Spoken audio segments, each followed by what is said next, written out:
Lord of the Oasis. Chapter 131, Pirates of the JACKALAN. Howl. Hoarse and hateful wolf howls appeared at the salt mines. The head of Jackal Pirates chief, his scarred face was filled with the wrath of an outcast.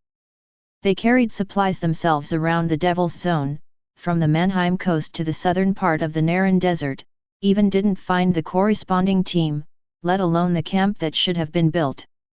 They had been almost exhausted, whose heart gushed out endless killing intention. It wasn't easy to make the long journey to get here. The clean water in the water sacks had long since been drunk, and now were filled with stinky urine, but even this kind of filth, which would have made them vomit and been spurned by any civilized high-level jackal, was the guarantee of their current lives. This was because their supplies had already reached the desperate point of exhaustion. In the vast dunes, no one knew which one would be their grave. Something's wrong. The head of the pirates' chief stopped howling and his eyes were bloodshot. He looked down and swept his gaze across the white bones scattered on the ground, looking at the teeth marks, stepped on them with his full of grey furry claws. He stomped hard on them, and the slender leg bones smashed into bone slag with a click. The other jackal pirates one after another gathered around, with ferocious looks on their faces. Since they were dispatched to the southern part of the Naran Desert, they were ready to die. But not for lack of water. The pirate leader looked down at the dune, where the trail was clearly stepped on, pulled out his two-handed battle axe from his back, and growled in a low voice, hoarse from lack of water, to that low-level tribe of the jackals, "We will use our battle axes to get clear and well water, and a lot of cannon fodder rushing in front of us." Howl. The howls of despair, almost like a beast, were emitted from the throats of the jackals. They were ready. Since the squad of soldiers dispatched in advance, had encountered with an accident. In such extreme conditions, the camps prepared for them were destroyed, and their corpses were eaten by these uncivilized low-level jackals in the desert. It was obvious that an irreversible conflict had occurred between the two sides. "Let's go." The pirate leader led the way down the dune. The jackal pirates stepped behind them. Many took out the water sacks in their arms, which were quite shriveled, and obviously there was not much left, but they still pulled out the stoppers for the rest of the trek, letting the stinky liquid pour into their stomachs along the thirsty throats. The malevolence on everyone's faces grew stronger. They came to the south of the Naran Desert in order to conquer the human kingdom and establish a colony dominated by the higher jackals, not for fun and easy outings. A full set of chainmail and two-handed axes were necessary for the expedition. Therefore, they did not have much food and water. This was also why, when the Greymane Kingdom failed to contact Azage, they immediately dispatched a new team of elite jackal warriors over here, in order to take the lead in establishing a camp for the following up troops. This trek, after all, would last a full 30 days. They would also have to carry heavy weapons, as well as personal supplies to bypass the dangerous and scorching Devil's Zone. They had reached their limit at the salt mines. Just as they were now. According to the plan, the elite teams that arrived in advance would set up camp. They would also establish an alliance with the Jackal shaman, who had the same wisdom in the largest lower Jackal tribe. After the arrival of the real expeditionary force, they would be included into the cannon fodder forces, becoming a stepping stone for the higher Jackal to conquer the human kingdom. It was a perfect plan and took many factors into consideration. Just unexpectedly, there was still an accident. A day and a night later, 300 jackal pirates dragged themselves, exhausted, to the lower tribes of jackal that existed on the map. However, they looked at the flat desert in front of them with shock and confusion. The entire flat sandy ground was covered with burning ashes, and there were charred corpses all over the ruins, even the bits of bone that had been gnawed on. Those low-level jackals weren't afraid to use their own kind as food. "What is this?" The pirate leader's eyes were stunned. The anger that had already been ready to fight off all these lower jackals dissipated as quickly as a sand tower washed away by the waves, leaving only the despair and disbelief from the bottom of their hearts. What was already certain was not what they had imagined at all. It was these lower jackals who had brazenly killed their elite squads and expedition caravans in defiance of their enslavement. Their inferences turned out to be wrong. The elite jackal pirates were also staring in horror at the ruins. Their drinking water had been completely depleted, including the stinky urine. Even after drinking the water, they couldn't urinate much because the heat of the Naran desert had evaporated the water in their bodies along with the sweat, never turning back into urine, a life-saving liquid. Roar! But not far away from the ruins, there was a howl of uneasiness. At the same time, down in the earth, a group of low, silt-covered jackals crawled out of the pit. Looking at these 300-strong higher jackals, they let out a whisper like wild beasts. It was like a warning and a declaration of the sovereignty for their own territory. The lower races. The pirate leader muttered a curse in jackal language. That look at those guys' chins. But behind him, the jackal pirate's voice was tinged with excitement. Chief, look at those damn lower races, they seem to have drunk water. Many jackal pirates pulled out their two-handed axes behind them. All of them were breathing fast. Even the pirate leader saw the lower jackal that had crawled out of the hole, his grey fur dripping wet, and dripping from his chin and neck. Apparently, these lower jackals had just drunk the water. Roar!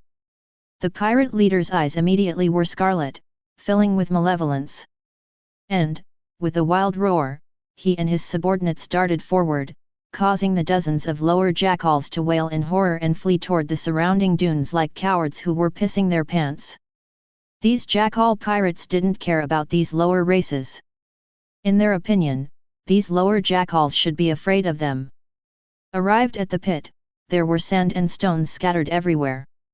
At the bottom of the pit, which had been dug down by claws to a depth of nearly 7 meters, the sunlight shone in and a small pool of water, the size of a wash basin, could be clearly seen seeping out.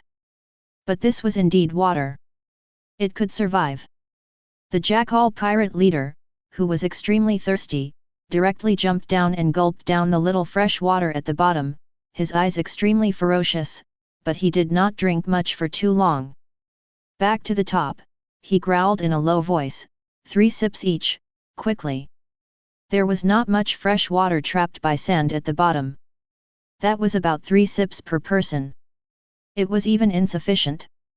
At last there was only wet sand left in the pit, but even this was stuffed into the mouths of some pirates who had not drunk enough water and sucked hard to absorb the water their bodies desperately needed. If they did not drink water, these higher jackals would all die of thirst. What exactly happened? The jackal leader could not help but mutter to himself. It looked around at the still dark ruins, obviously the marks of the fire. His mouth was still thirsty, but its emotions were extremely complicated, and even fear was in his eyes. Could it be, those human kingdoms have already discovered our plan? The jackal pirates beside him were silent. After drinking the water, now they no longer had the despair that they could go all out at any time like before. Instead, more desire to live. No one was really willing to die. But they all knew that it was impossible for them to return to the coast of Mannheim now, and that they had no resources to return, for they had lost this water source, and that all the pirates who came here would die of thirst in 3 days. It was the same no matter how much their talent made them endure. Without water, one would die of thirst, the basic element of life. Sentry Oasis, let's go there. Take a day's rest here, then we'll go south, where the map indicates an oasis with springs and desert antelopes for food. He spoke slowly and gravely, looking to the south. The jackal pirates behind him were extremely moved. They had all heard of this point on the map, and it was also the place where the expedition army would build an outpost base in the future. But now, they were all out of spirit.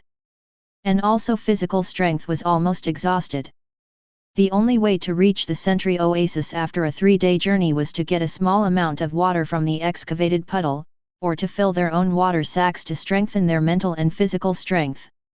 They did not have enough physical strength to travel through the desert at their top speed. There was madness in the eyes of the jackal pirate leader.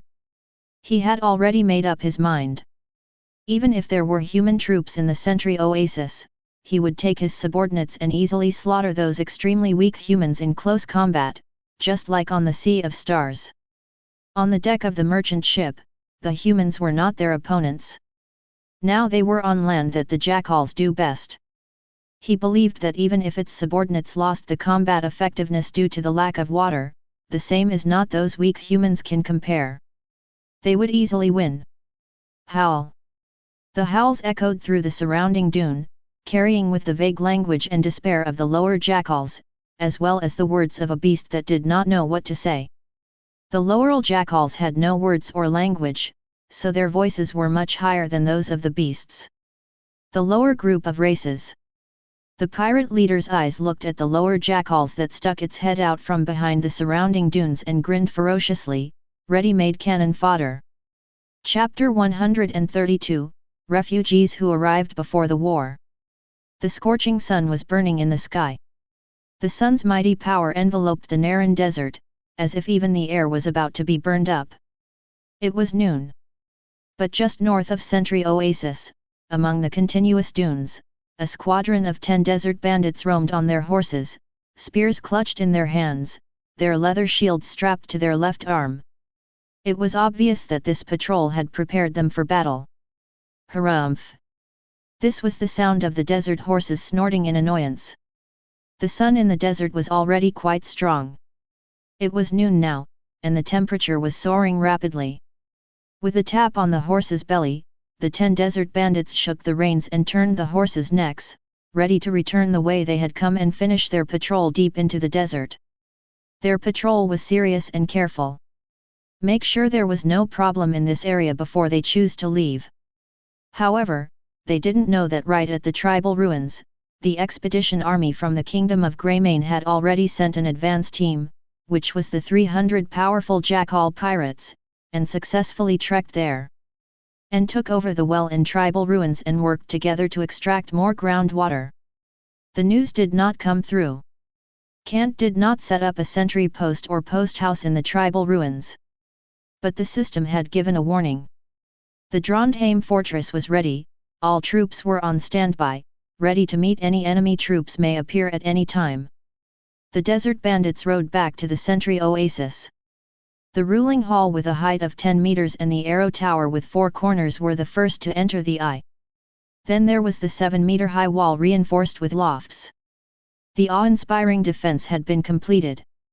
Soldiers stood on the entire city defense, from the arrow towers to the attic, or to the top of the ruling hall. The archers were all vigilantly scanning the area they were in charge of. No army would be able to approach the sentry oasis quietly. The archer's eyesight was always very good. The city gate opened slowly. 10 Swadian light infantry walked out with spears. Not far away, the desert bandits who had spread out to scout and patrol had all returned, and under the supervision of these light infantry, were walking into the heart of the fort with their desert horses. The Trondheim fortress had been placed under high martial law. The management was extremely strict. This was a good habit brought upon the Caradian land. Martial law was common in fortresses and towns during the chaos of the war. Not only did entering the fort require queuing up on foot, rather than riding in on horseback, but any soldier or civilian who wanted to go out had to ask for permission from their superiors in advance. This was to prevent spies from giving away internal information. Although it was impossible for the current Trondheim to have spies, this habit was still maintained. It was always good to be strict. The aroma of cooking began to spread, and lunch was ready. Strong peasant women carried their lunches to the wall with wicker baskets on their backs. The crossbowmen would take their meals and rest in groups to ensure that the guard level did not decrease. So did the infantry and cavalry in the tents already raised under the walls. Inside the ruling hall, Kant sat in his chair eating the food on the table in front of him. Manite and Phirantus sat on opposite sides of the long table, also eating. A hearty lunch was delivered from the kitchen, consisting mainly of toast and fried mutton chops, with a side dish of fried eggs and stewed gruel of mince and wheat, and, for dessert, honey-covered croutons. The trio's lunches, sprinkled with increasingly rare spices, were delicious. But Kant looked calm. Although he was skillfully eating the lamb chops with a knife and fork, he asked, "Have you noticed anything unusual recently?" "No," Phyrantus replied. "Everything is normal," Manide replied. Kant's eyes twitched. This is really not good news.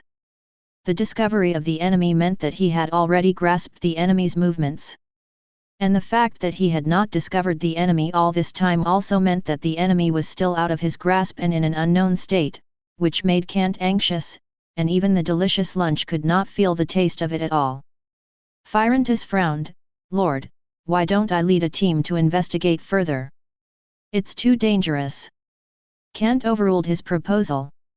Swallowing the mutton chop he was chewing, Kant said in a low voice, "Perhaps it will take some time for our enemies to reach the sentry oasis with his troops. After all, it is still 2 days' ride from the natural salt mines. On foot, it will take 3 days, Manide added. Kant nodded. "That's it." There was silence in the hall. Kant raised his head again, "But we have to make preparations." Manide and Phyrantus looked up at him. "If I remember correctly," Kant narrowed his eyes slightly and said, "my fellow countrymen should have done all the work in the morning, bringing in the contents of the whole agricultural and pastoral areas." "Yes." Manide nodded. Kant was talking about Ichnathorum splendens, which could be used as green fodder, as well as chicken nests, beehives and so on.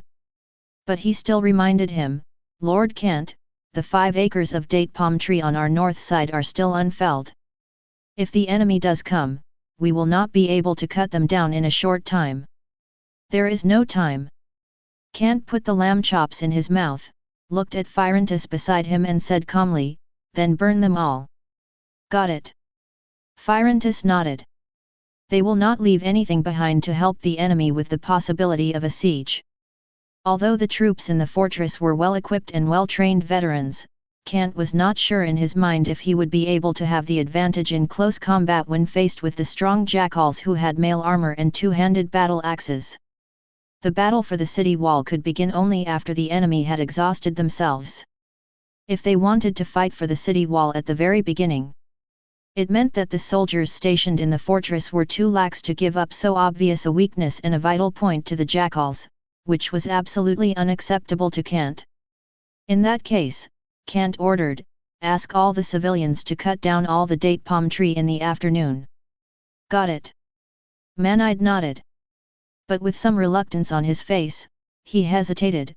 "The date trees are in flower, the bees can still gather honey, and the dates can be produced in a month at most." "Cut it down," Kant repeated, shaking his head. This was something that could not be helped. To be safe, they had to lose something. Just like the date palm tree in these 5 acres of land, if they succeeded in harvesting it, they would obtain 240 baskets of dates.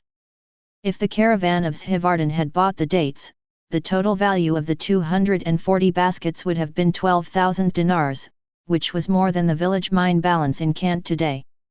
It is a huge amount.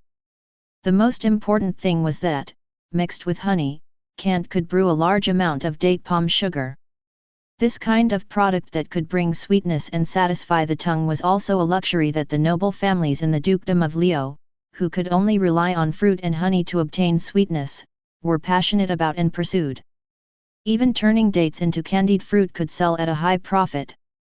In the kingdom of Lion, which lacked seasonings, the value of salt, sugar, and spices often represented a huge sum of money. Kant chuckled.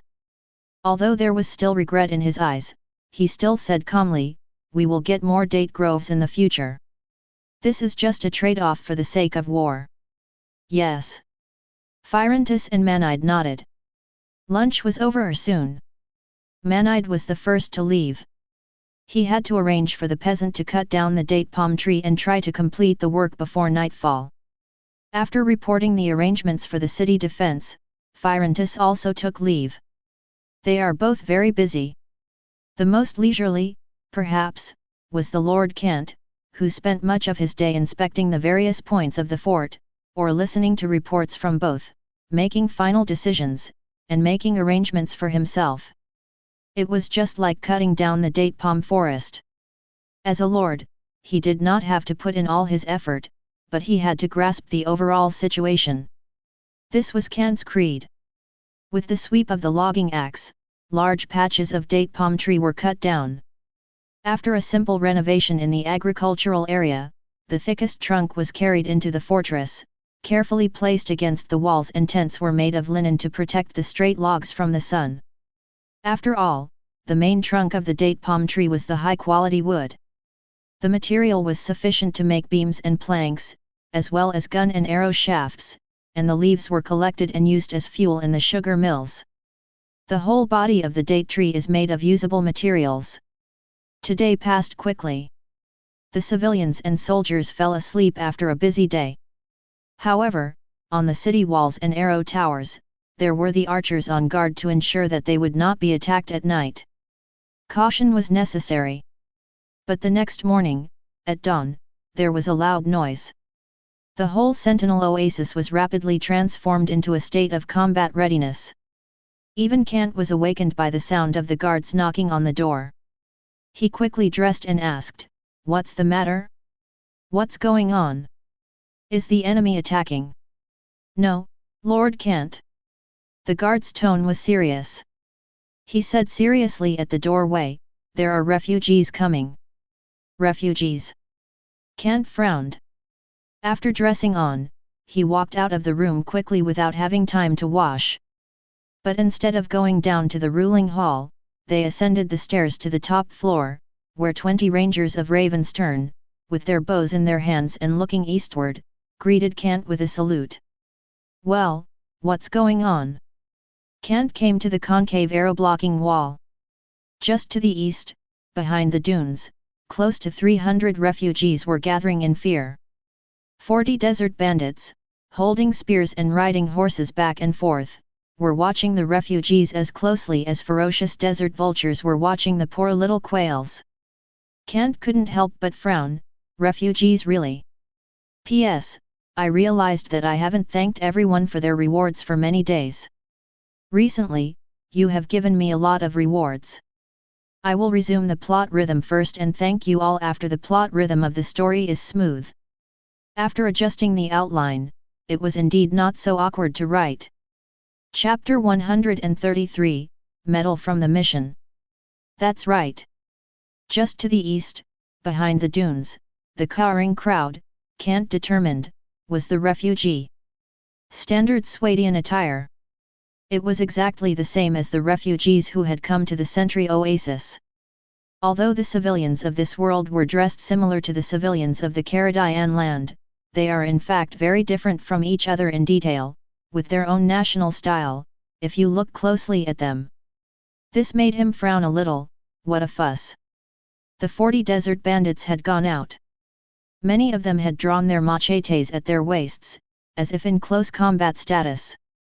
Even Kant, standing here on the top floor of the ruling chamber, could have detected the glint of the drawn scabbard on the Salander's customary scimitar.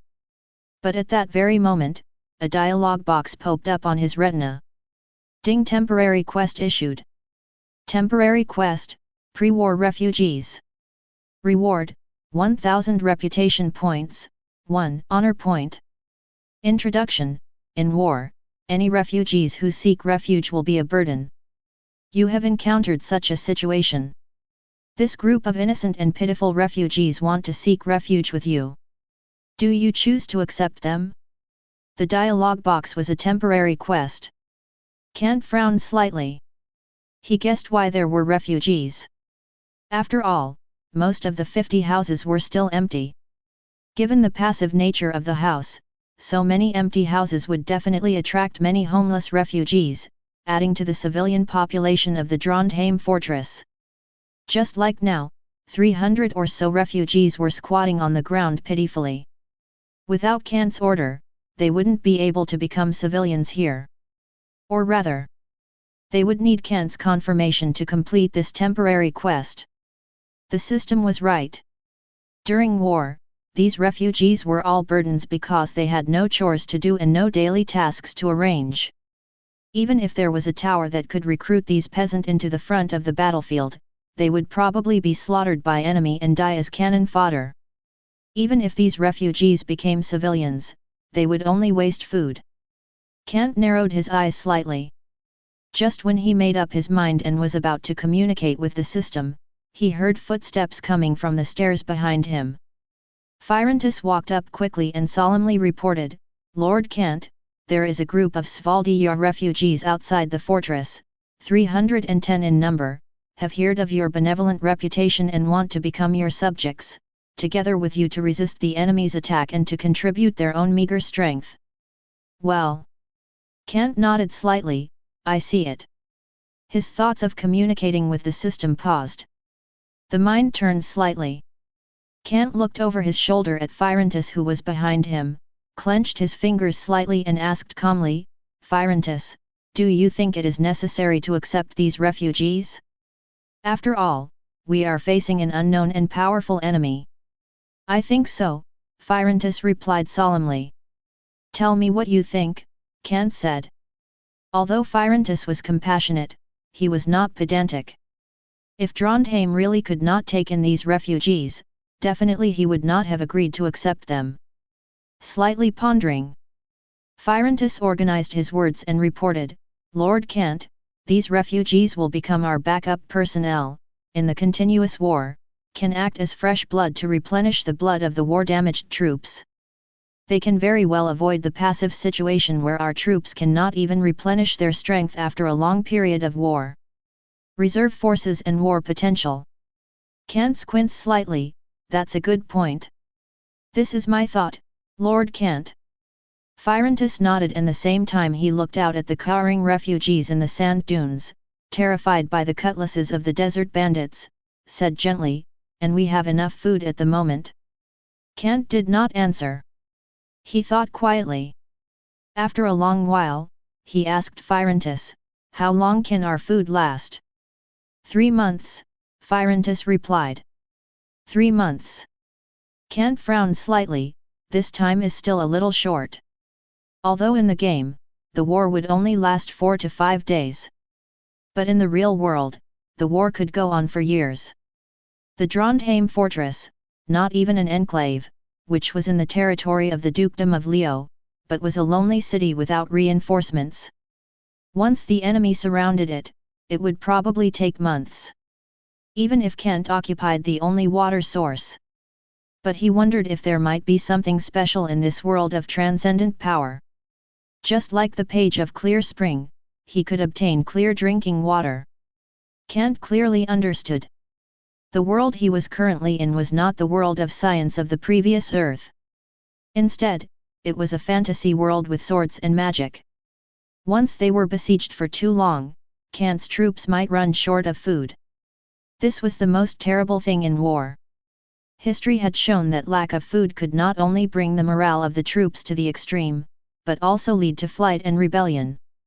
Kant, of course, did not take such risks. He sometimes would gamble, but he didn't like to turn himself into a chip.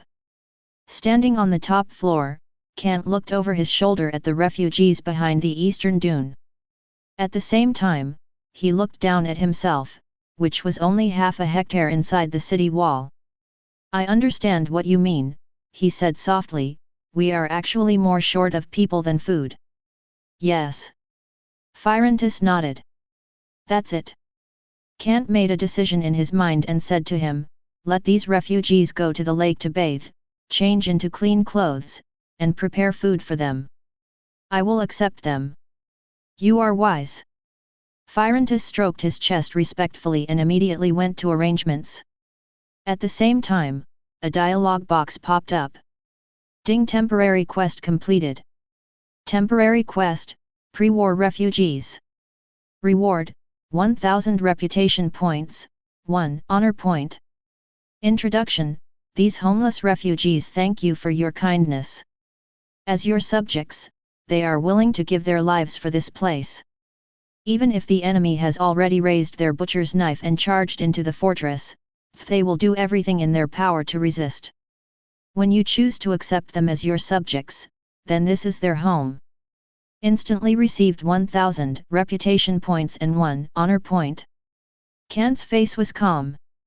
At the dune below, Phyrantus was arranging for these refugees to head to the lake on the west side. Hearing the news of their acceptance, they cheered with gratitude from below, thrilled that they had met the kind Lord, and that it was their good fortune.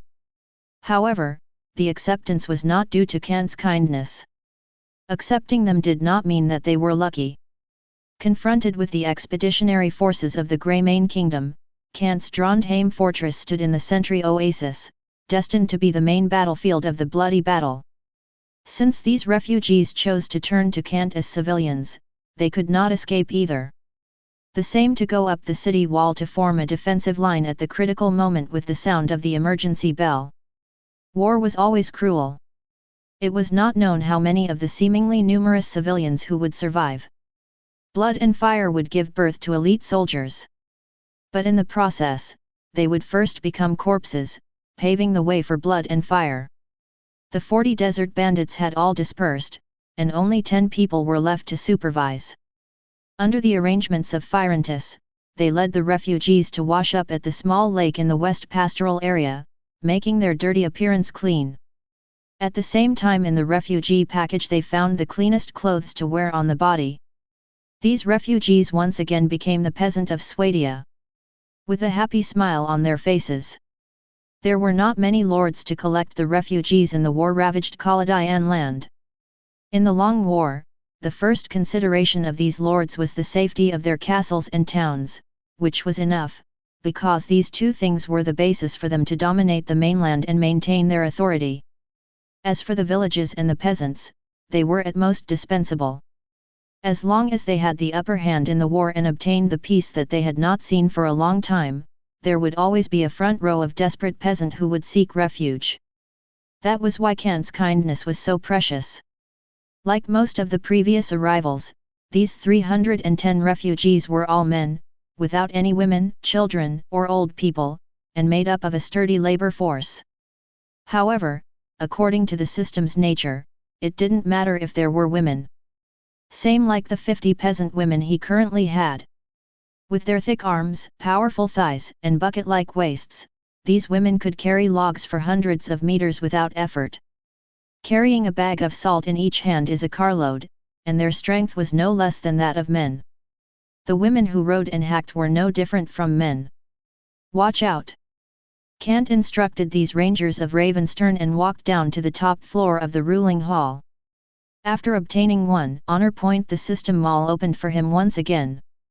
Start the draw. Kant's thought was communicating with the system. On his retina, a treasure chest that contained colorful lights was opened with a coin toss of 1 honor point. Ding, you have acquired the item pack. You have opened the item pack and found the Lion Knight Order Medal. Lion Knight Order Medal, this is the honor symbol of the Lion Knight Order of the Kingdom of Sarian. Attribute: when a cavalry general wears this medal, it will shorten the charging distance of the cavalry by 30% and accelerate the charging stage. Remark: this medal seems to hide other secrets, but it has yet to meet the requirements. This was a free reward, so Kant did not take it to heart. But when he opened the treasure chest at any time, the appearance of the prop left Kant slightly stunned. The Kingdom of Sarian. Chapter 134, Enemies on the Horizon. Kant was naturally no stranger to the Kingdom of Sarian. It was not the first time that the Lion Knight medal that represented the Kingdom of Sarian was related to the influence of the Maud from Ponde's prophecy. In fact, Sentry Oasis currently had the only Tier 5 troop class, and the archers, the rangers from the Kingdom of Ravenstern, were related to the Kingdom of Sarian because they were once part of the Kingdom of Ancient Ponde. Only later, due to the change in Misty Mountain, the Kingdom of Ravenstern became independent. But it always came from the same origin. In terms of military strength, as the successor of the Kingdom of Ancient Ponde, the Kingdom of Sarian still had to suppress the Kingdom of Ravenstern, relying on the powerful heavy cavalry troops and the strongest national knights, the Lion Knights. It was the troop represented by this Lion Knight Order medal. Kant held the medal in his hand. The entire medal looked like a fan shield, with a lion that represented fearlessness and strength on the front. A golden lion with a red background. The overall paint was similar to Kant's intimidation. The difference was only between flags and medals. But this medal represented the Lion Knight Regiment of the Kingdom of Sarian. One of the best in the group battle of the heavy cavalry troops, and perhaps even the Swadian Knight was at a disadvantage. Only the legendary Swadian Knight could contend against the powerful heavy cavalry troops.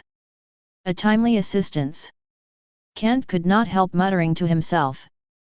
This medal, on behalf of the Lion Knights, fits well with the Kingdom of Swadia.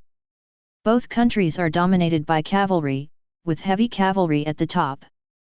Both man and horse wearing heavy armor, armed with thick long lances. His horse, with continuous speed between horses running, reached the state of the full charge. With running speed brings its own start and inertia weight, and 3-meter lances sharp spearhead, such as avalanche blunt past, swept away all obstacles in front of the enemy, rounded off. Not to mention, this Lion Knight Legion medal also had a special features. When worn by a cavalry commander, this medal shortened the charge distance of his cavalry unit by 30%, speeding up the charge phase. Note, this medal seems to hide other secrets, but it has yet to meet the requirements. Kant scanned this column of introductions. It was precisely the characteristics of this medal that made its value soar. Especially in the hands of a commander who was good at leading the cavalry into battle, it could play the role of a divine weapon. Shorten the charging distance by 30%. Speed up to enter the charging status. These two key sentences represent that the cavalry commander could, in a shorter distance, drive his horses to launch a massive charge, so that all the heavy cavalry into a state of charge that could destroy everything. On the battlefield, the overwhelming heavy cavalry was the greatest source of fear. No army dared to stand in their way. This was because the heavy cavalry who had entered the status of charge could not stop this attack freely. Only to crushing everything. Before it stops, the troops in front of them would be as inescapable as sheep from a flood of broken banks, pierced by lance after lance, knocked over by their armored steeds, trampled over with their horseshoes, and turned into a pool of unrecognizable flesh. Kant already had the perfect man for this cavalry invincible weapon. The knight who once wandered and was forgiven by his father, Phyrantus. This knight who came from the military noble of the Kingdom of Swadia and had received all kinds of elite education since childhood and had been training on the continent for several years was actually the best person to wear this Lion Knight Order medal. Kant believed he could make the most of it. It came from trust and affirmation. And also came from Kant's self-knowledge. For a battlefield with a complicated environment, Kant was basically a novice, unable to command the large troops to fight correctly. He was good at strategy, not tactics. Most important, Kant would not personally lead the heavy cavalry troops to charge. Because he was a noble, a lord with a deployment. All he had to do was sit back to coordinate and wait for the outcome, just made the most reasonable decision, let the subordinate generals deal with it by themselves, and then gave him the best result and victory. Inform the Phyrantus knights to come. Kant came to the first floor, sat on his chair and gave an order to the guard. Got it. The guard turned and went away. It was not long before Phytus hurried in and saluted respectfully. Lord Kant, just after accommodating the refugees, the guard said you were looking for me. Yes, come closer. Kant nodded and placed the medal in his hand on the table beside him. Come and take a look at this medal. Phyrantus walked over and respectfully picked up the Lion Knight Order medal on the table, with a hint of surprise in his eyes, and gulped. I seem to feel a sense of power in this medal. As a knight, he could feel the power displayed by the characteristics of the medal. You should be able to use this power wisely. Kant stood up and nodded to Phyrantus. This medal is in your custody for the time being. Thank you for your trust. Phyrantus immediately bowed respectfully. This came from the Lord's trust. He did not hesitate and stuck the medal on his chest. The red gold lion on the medal was imprinted directly on the linen robe under his chain mail, but when the robe was lifted it revealed that the medal was also on the chain mail. Kant mused. This medal wasn't pinned to the clothes, it was something between a soul binding. Go on with your work, and be on your guard." Kant waved to Phyrantus, indicating that he could leave. But before he left, Kant suddenly thought of something, and frowned. "How long do you think it will take them, at Jackal's walking speed, to go from the ruins of the tribe to the sentry oasis?" "Around 3 days, Phyrantus thought and replied. "Well." Kant bowed his head slightly. This was the same as his speculation. After all, it took them nearly 4 days to lead the infantrymen to the first battle of the tribe. Considering the Jackal's endurance, talent and pace, 3 days was about the right amount of time. The brows were furrowed, and Kant's fingers drummed on the table. "If I'm not wrong, the time when they arrive at the sentry oasis is probably tomorrow," he said solemnly. "That's right." Phyrantus nodded. "Okay." Kant drummed his fingers slightly sharply on the table. He had received a warning from the system yesterday. A day and a half had passed since then. If he counted it as 3 days, the Jackals would arrive tomorrow. The last day of the week. "Get ready." Kant put a little more emphasis on it, "double the sentry at night." "Sure." Phyrantus nodded solemnly. Nothing more, he saluted and hurried out of the hall. The whole fort was so well defended that Kant felt sure that Phyrantus was the right one to do all this work. No one knew the military arrangements of their country better than the military noble of Swadia. Sentry Oasis was ready for war. Except for the city wall made of stone, the oasis had been completely cleaned up by the civilians. The lush date palm forest had been completely cut down. The luxurious beach of Internecine splendens had been also harvested clean by the scythe. The agricultural and pastoral areas were left bare, and even the walls, half a meter high, were torn down by careful peasant women, who picked up the stones and carried them back to the fortress, to the attic tops of the walls, where they were carefully piled up. At regular distance there were piles of rocks. If necessary, these stones would be smashed down in an emergency to deter the enemy's attack. It was getting dark. Torches would be lit inside the fortress. The night sentry was very spirited, watching the dunes from the city wall and the arrow tower. The light from the stars and the moon was soft, but it was still visible.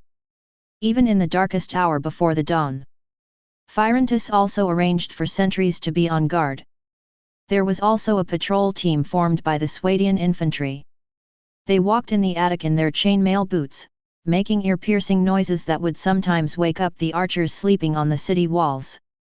This was the patrol that Kant had specifically entrusted to Phyrantus. Kant, who was good at attacking before dawn, was also very vigilant at this time. Fortunately, everything was fine. The Jackal troops did not arrive. Dawn pierced through the darkness in the east and appeared in the sky.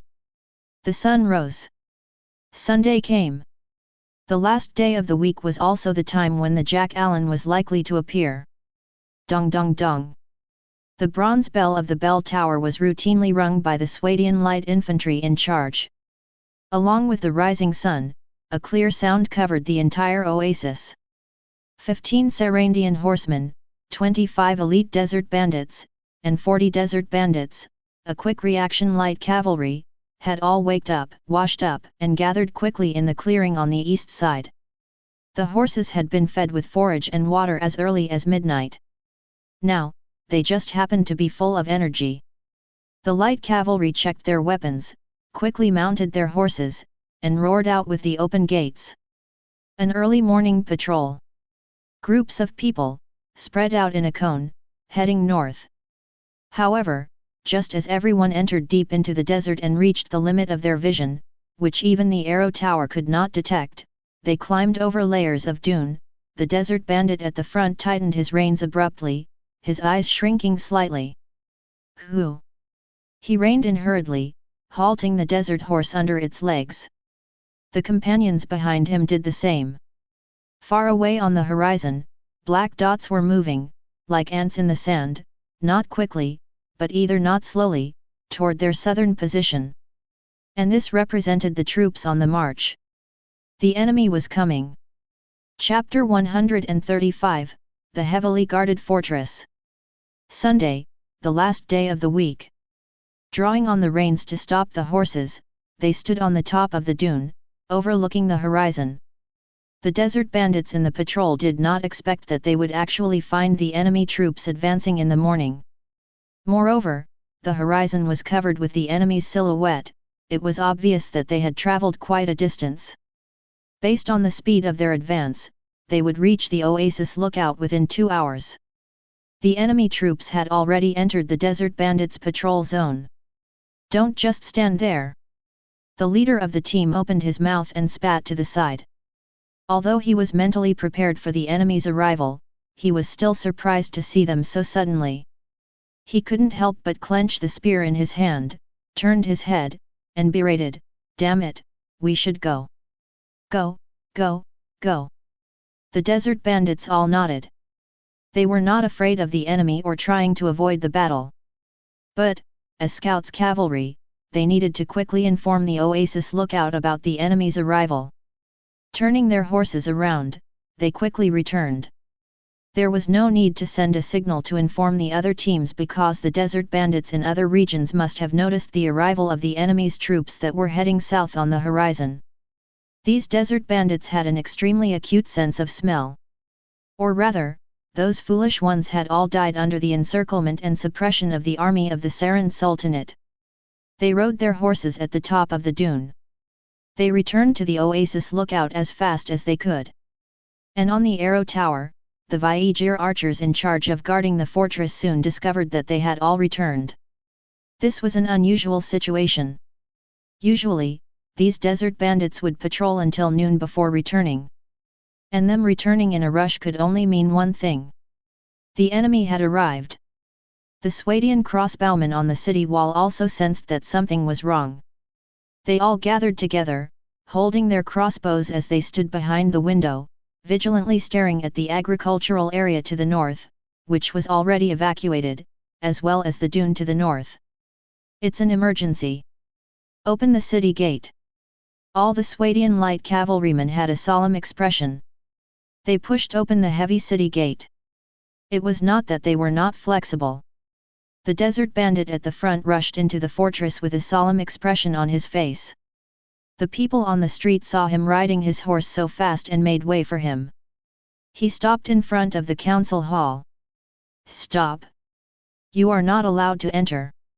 The two Swadian infantrymen who were standing guard put their hands on the swords hanging on their waists and warned, "Soldier, tell us why you are here." The council hall was the center of the fortress. It was the heart of the fortress. Moreover, Lord Kant was living there. It was not easy to get through. The guard's first consideration was safety. "I need to see Lord Kant." The desert bandit who was the first to discover the enemy dismounted and said in a hurried tone, "When we were patrolling, we discovered that the enemy's troops are approaching the Oasis lookout. They would probably be here in less than 2 hours. One moment please." The soldier instantly frowned. He had already sensed the seriousness of the situation, but just to be safe, he still turned around and went in to report. It didn't take too long. In less than 2 minutes, he walked out and said to the desert bandit through the door, "Lord Kant summoned you. Come with me." "Yes, sir." The desert bandit immediately followed him. In the hall, torches were lit. Kant was sitting in his seat. After receiving the news, his face hardened. He stared at the desert bandit who was brought in by the guards and asked right away, "Did you note down the size and composition of the enemy?" Kant went straight to the point. There was no need to talk nonsense now. "I've noted it down clearly," the desert bandit immediately nodded. "Tell me more," Kant said. "Yes, Lord Kant." The desert bandit quickly reported everything he saw in a concise way. "The JACKALAN troops are marching towards us in the desert to the north. According to our estimations, there are about 1,500 to 2,000 people. They are all infantrymen. If our calculations are correct, we will see them from the top of the city wall in less than 2 hours. So there are about 2,000 soldiers." Kant's heart beat faster. "Yes." The desert bandit nodded. He knew that he was not mistaken.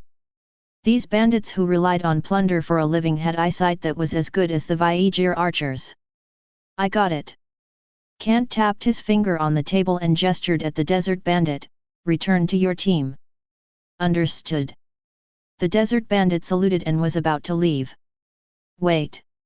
Kant said to him, tell Phyrantus and Manad to come immediately to the top floor of the council hall after setting up the defense system. I will wait for them there.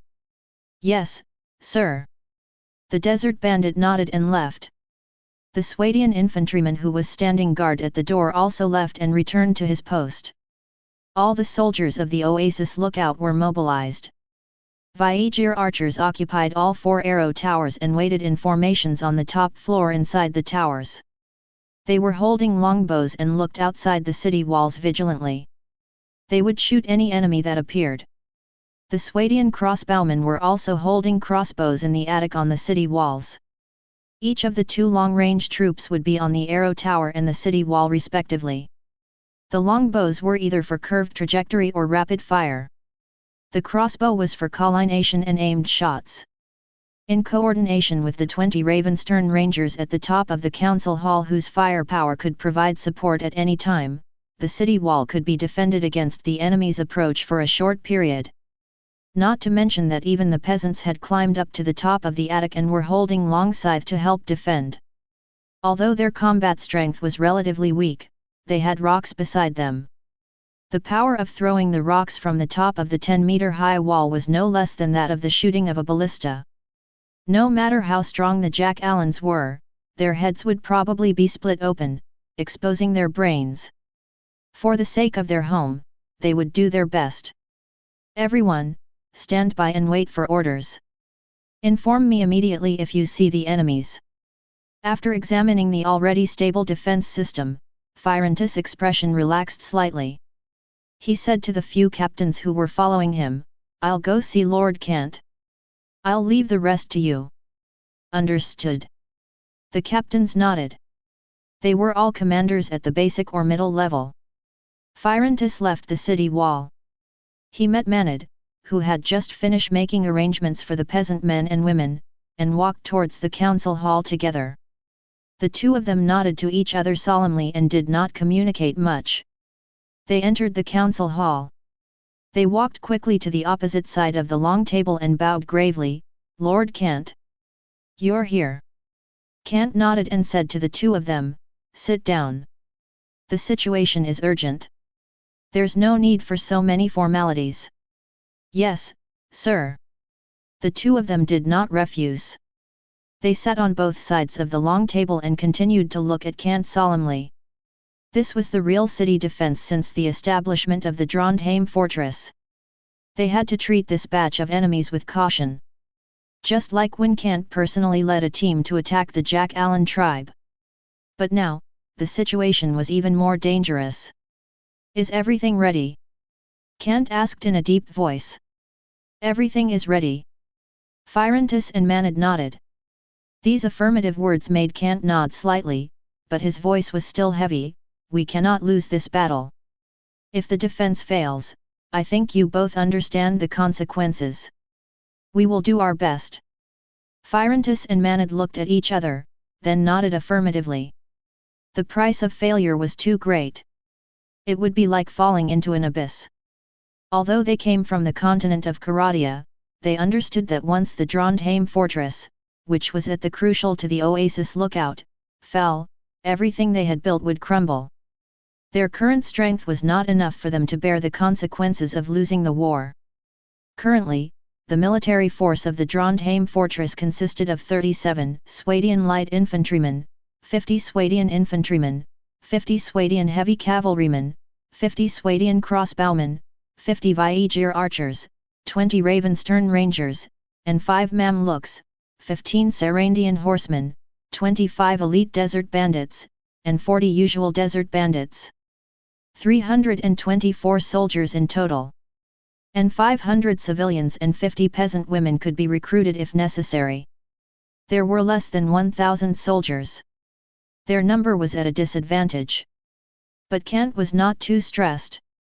He had even thought of an idea to fight back and destroy the army of more than 2,000 JACKALANs outside the city gates. Of course, that was a risk that Kant would not take. This was what made him confident.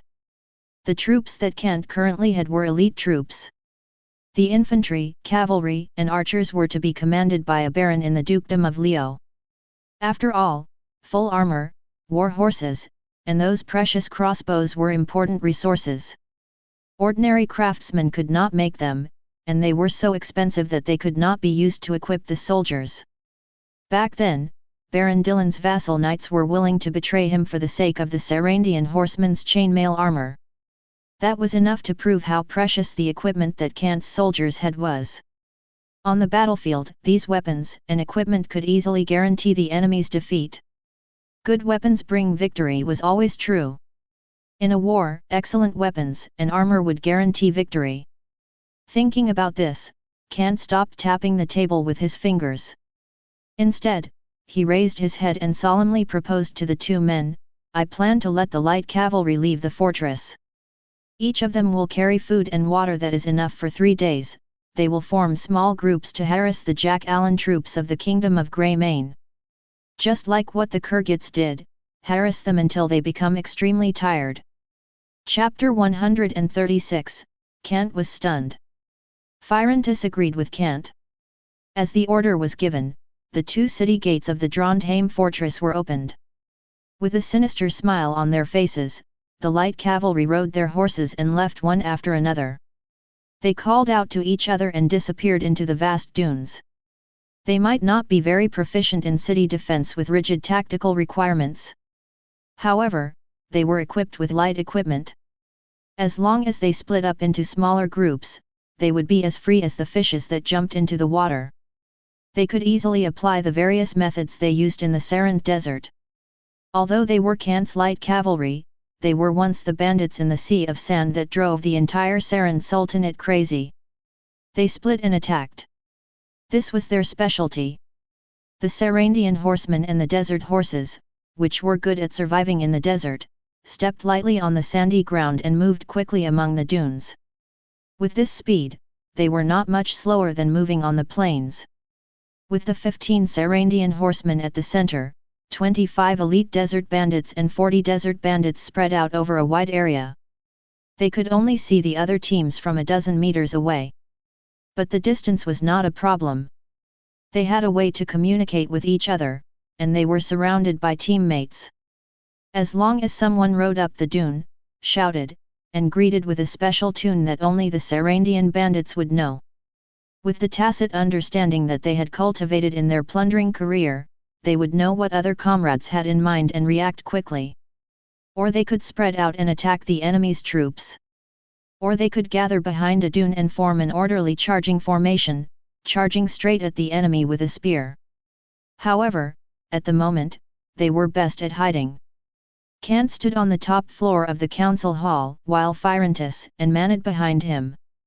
They gazed into the north and could clearly see the desert bandits spreading out behind the dunes. They were like slippery loaches shuttling through the cracks at the bottom of the dune. "They're not bad," Kant's eyes gleamed with satisfaction. "Perhaps," Phyrontis nodded.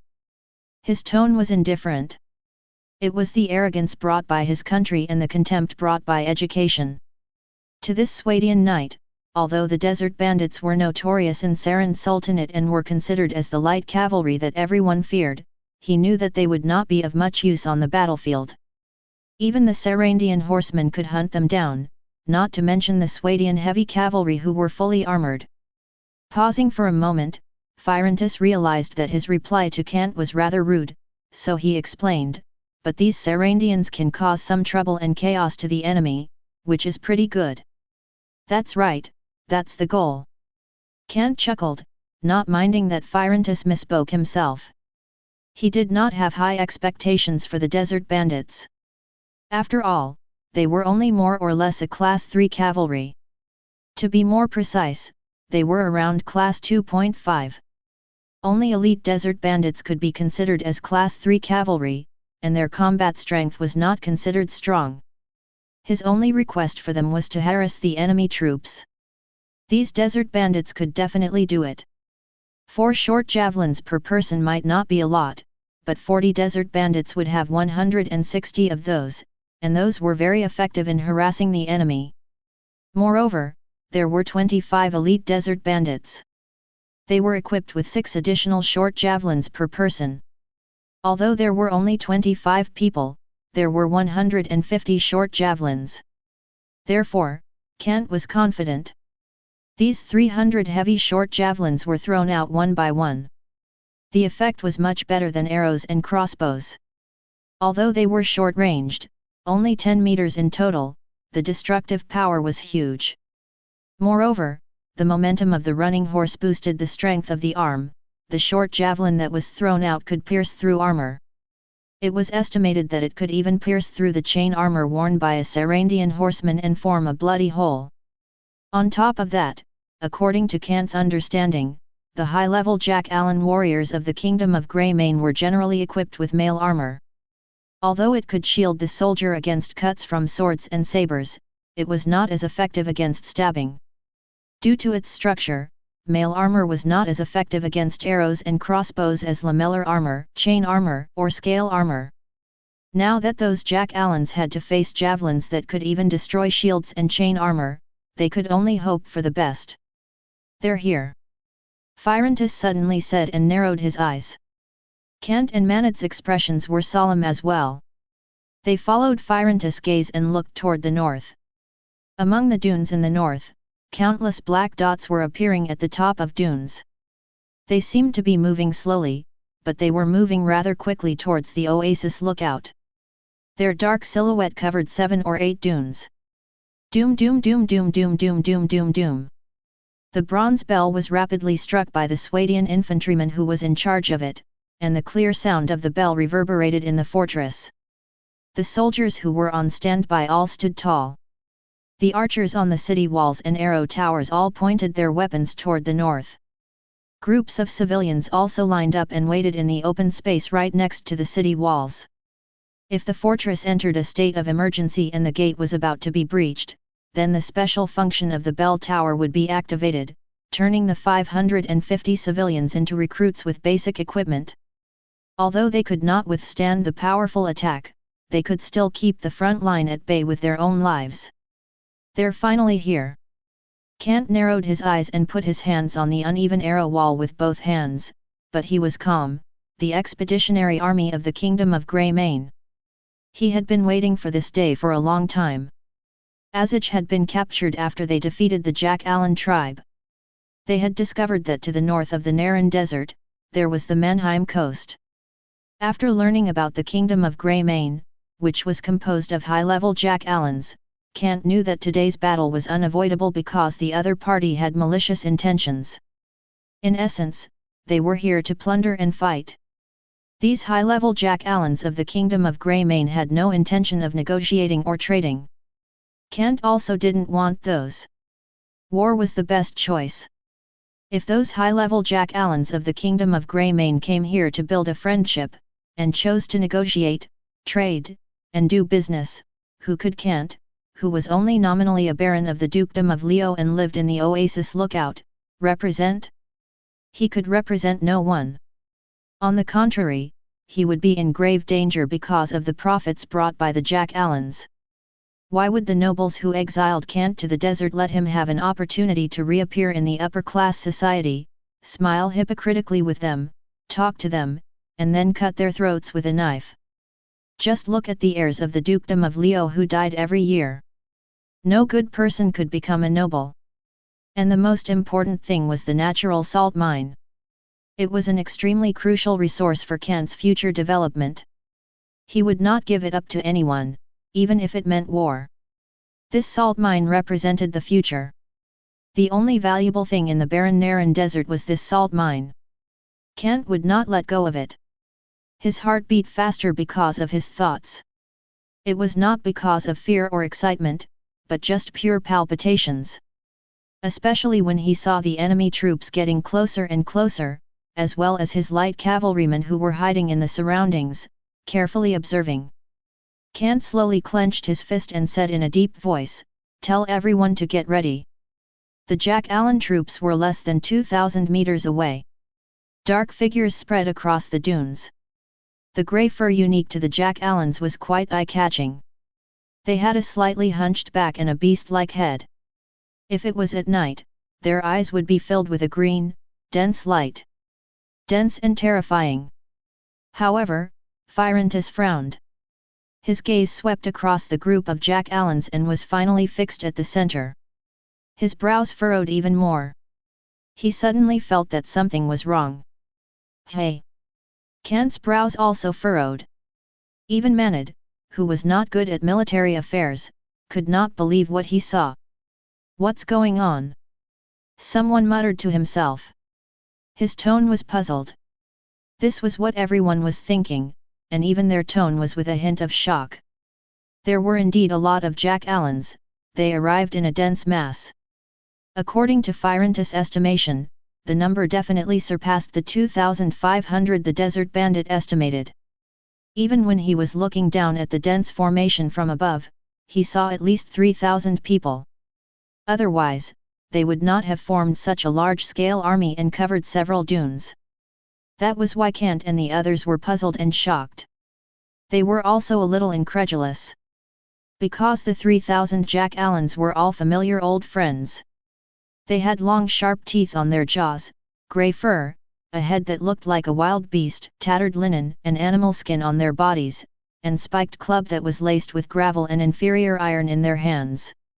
Low-level jackallans. These low-level jackallans were the favorite praise of Trondheim, the favorite cargo of the kingdom of Viagiers, the favorite slaves of the iron miners of Snowfield, and Kant's favorite dinars. That was the surprise. That's right, the army was made up of these low-level jackallans. 300 low-level jackallans could be hunted down by just 40 desert bandits who were galloping on horseback and holding machetes. They launched an expedition against Kant's Trondheim, gathering so many tribesmen as if they were going to risk their lives, use the spiked club in their hands to destroy this stone fortress in one go. Hey, is this a joke? Kant slightly narrowed his eyes and swept his gaze over the huge group of jackallans. The jackallans formed a dark and dense patch, but as Kant got closer, he saw their messy formation that didn't have any tactics to speak of. Kant couldn't help but clench his fists. He said in a deep voice as if he was insulted, "Now I wonder, what about the expeditionary army from the Mannheim coast of the Kingdom of Grey Mane?" In Kant's eyes, those were his enemies. As for these low-level jackallans, they were just a bunch of trash that could be defeated at any time. Chapter 137, Self-destructing Formation. On the dune, 300 jackallan pirates carried their two-handed battle axes as they walked forward. However, their expressions were getting woeful. This was because when they saw the city walls and arrow towers on the Oasis lookout, their mind had become irascible after the long journey. Right now their anger had turned into flames that rose in the severely dehydrated chests. Their eyes turned red when they looked at the stone buildings. Their emotions were almost out of control. This isn't right. The pirate leader gripped his two-handed battle axe tightly. The rage stirred within its head, it swung its battle axe and wanted to kill all the cowardly, stinky low-level races around him. Only then he could ease the anger and hatred in his heart. These low-level jackallans lied to them. These low-level jackallans that they found and gathered said that there was nothing in the Oasis lookout. There was no arrow tower, no city wall, and no fortress. Howl! The angry howl came from the throat of the pirate leader, with a mournful and despairing hatred. The surrounding jackallan pirates also howled and raised their battle axes high. Even though their throats were dry and cracked due to the lack of water, they still let out this mournful howl, as if they were in a desperate situation. This was a way for them to release the emotions in their hearts. Once on the sea of stars, they would howl until they were done. With the resolution to die, they destroyed one powerful enemy after another. Although the jackallans were not good at fighting in the water, they still dared to risk their lives. But now, no matter how much they howled and how mournful they were, the despair in their hearts completely engulfed the willingness to win the battle. Even if they risked their lives, they still had no chance of winning. Oasis Lookout had long become the territory of the humans. It was built of stone, with arrow towers and city walls. It was a fortress that could only be conquered with siege weapons. This was not a merchant ship or warship. It was not a ship deck that could be jumped onto using ropes and fought. The towering arrow towers and upright city walls had already formed an absolute barrier. It made the exhausted JACKALAN pirates, who had come a long way, felt extremely despair. The expedition army of the Kingdom of Greymane had obviously prepared siege weapons. After all, they had made up their minds to conquer the cities and fortresses of the human kingdom and establish a JACKALAN-led colony. However, these 300 JACKALAN pirates didn't. They were only the outpost of the expedition army and belonged to the advance party. They were here to scout the way. Their mission was to contact the JACKALAN tribe and prepare the food and water for the expedition army to reach the southern part of the Naran Desert. They would replenish the food and water in time to ensure that their combat strength would recover in a short period of time. It was that simple. Although they still had a secret mission. It was only to kill the JACKALAN shaman and the chieftain to take control of the low-level JACKALAN tribe that was not under their command. It was definitely not like this because the JACKALAN tribe had been burnt down by the humans and turned into ruins. Even the water wells had been buried. They needed to dig a huge pit that was 7 meters deep and more than 20 meters wide to find water the size of a basin. Not to mention the 3,000-man expeditionary force. Even if there were 300 of them, each of them would dried up after a few sips. This was a serious lack of water, and they did not have any supplies. That was why the pirate leader decided to gather all the JACKALAN who were still on the verge of death in the desert, or to recruit the small JACKALAN tribe. They would use the advantage of large fleet to occupy the Oasis lookout. After obtaining fresh water supplies, they would took the lead in setting up the outpost base and wait for the expedition army to arrive. Otherwise, when the expedition army arrived at the south side of the Naran Desert ran out of supplies, they would still be exhausted. They could endure the lack of water, but they still need to drink water.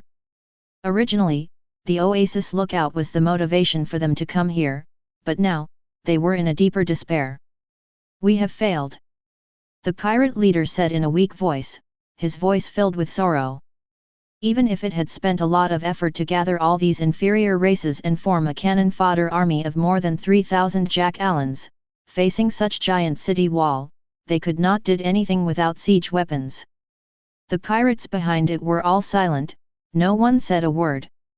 But their eyes were filled with hatred, anger, and reluctance.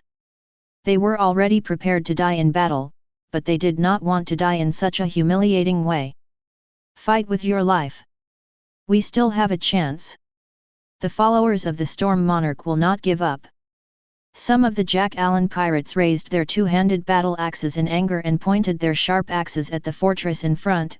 They roared, "We're going to die anyway. If we can break through the gate of the human fortress, we can win. That's what we did when we broke into the fortress defended by the lizardmen. No one is a match for us in close combat." Their words made all the JACKALAN pirates shook off their depression. The pirate leader was the same. It gripped the battle axe tightly, its eyes looking at the fortress 1,000 meters away, as he growled, "Let these cannon fodders die, we must charge in too, this is the only way we can survive." Roar! Kill, kill, kill, the savage nature of these JACKALAN pirates surged out from their souls. The surrounding low-level JACKALAN looked at them in fear. The natives JACKALANs of the Naran Desert didn't have the slightest will to resist these high-level JACKALANs. Their intelligence was very low. And the JACKALAN from the Kingdom of Greymane were very strong. Hes low-level JACKALAN who were already on the verge of death and had no way to survive. Under the threat and enticement, they finally made up their minds to follow these obviously higher-level intelligent JACKALAN shaman. They set off towards the Oasis lookout, wanted to take back the water source that had been occupied by humans. Slowly moving forward, the group of JACKALAN moved forward in a mess. They climbed over the dune and arrived a kilometer away from the city wall. Trondheim only had 2 city gates, on the east and south sides. These JACKALAN did not discover the city gates. However, when many JACKALANs scattered towards the two sides, they discovered a small lake on the west side of the city wall. These low-level JACKALANs had not drunk enough water for many days, they were overly excited like they were gone mad. If it weren't for the high-level JACKALAN pirates scolded and suppressed them, they would have already rushed over to drink the water. There are archers, don't take risks. These intelligent high-level JACKALAN clearly saw the archers in the arrow towers and attics. They were experienced in this. The lizardmen were good at using crossbows, while the elves were good at using bows. Without sufficient siege weapons, they definitely couldn't attack the heavily guarded fortress, because the continuous crossbow and arrow attacks would still capable to kill the strongest JACKALAN. But thinking of this, they became more and more desperate. Their current weakness was that they did not have siege weapons. If they had large shields covered with leathers to block the rain of arrows, they could go to the lakeside to drink water one by one. But not to mention large shields, there were not even trees in the desert. It was impossible to make them. This was not the Mannheim coast with vast greenery, where there were enough trees to be cut down by their two-handed battle axes and then cut into wooden boards. Lord, we can only attack the city gate of this fortress first. Some pirates suggested, suppressing the thirst for water from their drying throats. This lake is a trap. I can see the human archers and crossbowmen, waiting for us to approach. Then move, the pirate leader gritted his teeth and gave the order. However, the low-level JACKALANs who were extremely thirsty became impatient to the order. Many of them even wanted to leave the team and run towards the lake. Ever since the well was destroyed, these low-level JACKALAN were already unable to endure their hunger and thirst. Although they continued to use their instincts to dig out the well and eat the corpses of their dead companions, they could no longer endure it. They were a low-level race after all and did not have the intelligence of a high-level JACKALAN. Now that they saw the water, they became crazy.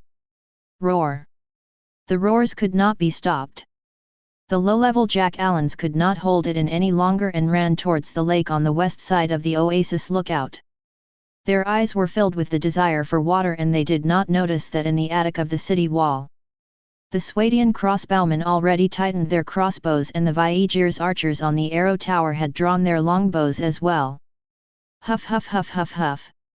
About 300 low-level JACKALANs directly ran into the lake.